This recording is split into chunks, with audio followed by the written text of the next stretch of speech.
es Vanessa Hidalgo León. Estoy estudiando actualmente la carrera de contador público y estoy empezando a entrar a ver todo lo que abarca esta carrera.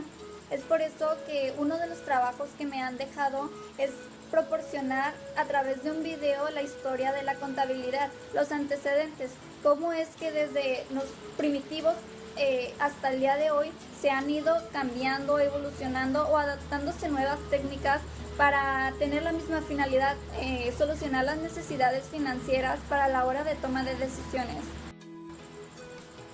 El video va a estar proporcionado por etapas, es decir, desde la edad primitiva, el Renacimiento, la Edad Media, la Edad Contemporánea, hasta el siglo XX, para ir viendo cómo va evolucionando de poco en poco y no irnos brincando etapas.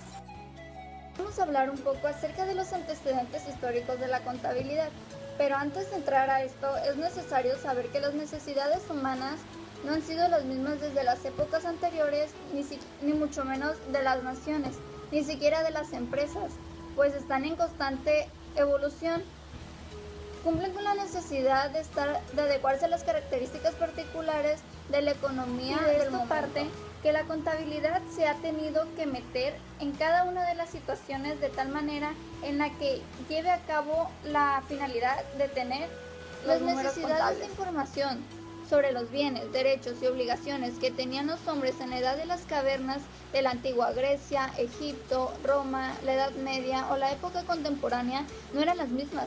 Sin embargo, aun cuando dichas necesidades variaban, la contabilidad ha tratado de ir a la par de las necesidades humanas. Para un comerciante de la antigüedad, un sistema manual de registro de sus operaciones satisfacía a plenitud sus necesidades de información. No obstante, un comerciante moderno requiere de información que fluya de manera ágil. Para ello se implementan sistemas de informática, resultado de tecnología, la cual proporciona una mayor velocidad de captura, procesamiento y obtención de información. En el 6000 a.C. se contaba con los elementos indispensables para conceptuar la existencia de la actividad contable, ya que el hombre había formado grupos, primero como cazadores, después como agricultores, y se había inventado ya la escritura y los números factores indispensables para comenzar una contabilidad. A continuación presentaremos la evolución histórica de la contabilidad con el fin de comprender técnicas de empleo a lo largo del tiempo y comprobar que siempre se ha adecuado y satisfacido las necesidades del ser humano. Vamos a empezar a hablar un poco acerca de lo que pasó en el lapso de la Edad Media. Bueno, en esta época el desarrollo del feudalismo acaparó gran parte de la actividad económica. La contabilidad en Italia en el siglo VIII era una actividad completamente usual y necesaria. 3 ciudades italianas dieron gran uso o impulso a la actividad contable: Génova, Florencia y Venecia, donde usaban la contabilidad por partida doble, tal como la conocemos actualmente. También puede atarse al célebre juego de libros en los cuales se usaban registros contables, empleando los términos de debe y haber, manejando las cuentas de pérdida y ganancias. Ok, ahora vamos a hablar lo que pasó durante el tiempo del Renacimiento. En esta época hubo fabulosos cambios. Fray Lucas Pacioli fue un genio que creó un método, la teoría y la práctica interdisciplinaria.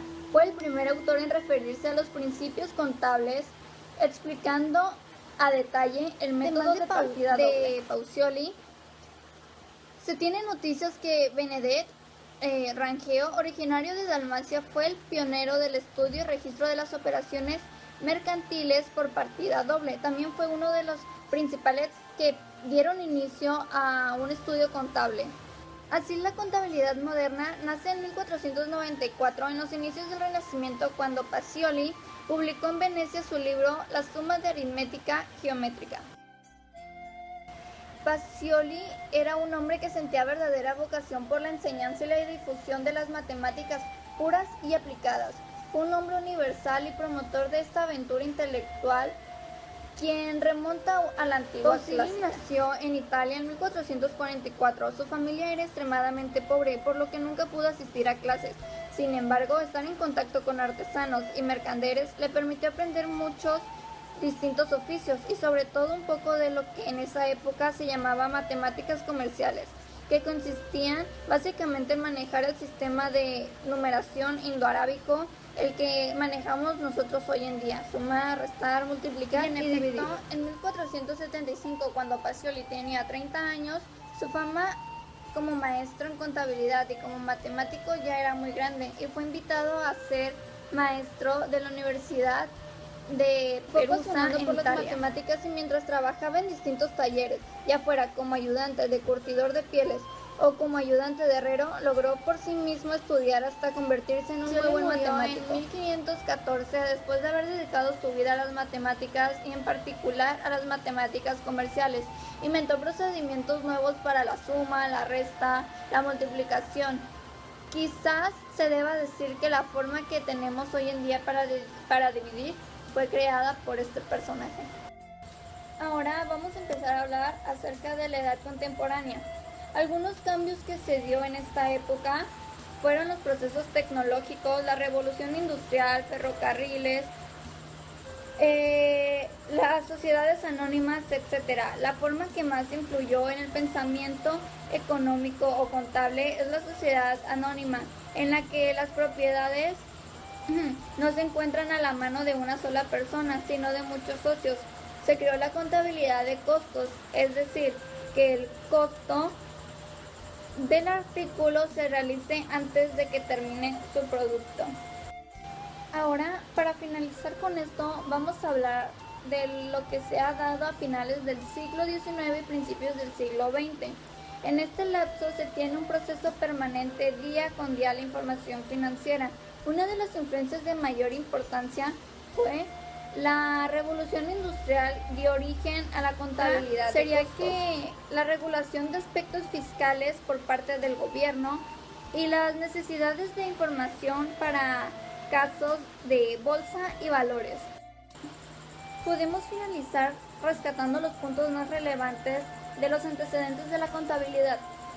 Podemos decir que los primitivos a nosotros empezaron una contabilidad y las anotaban en piedras, en arcillas, y que el mayor exponente o que dio mayor aportación a través de la partida doble fue Pacioli, quien fue además un gran representante para nosotros. Estoy contenta de estudiar contabilidad y de descubrir un poco más de lo que se va a tratar, de cómo fue lo que existió.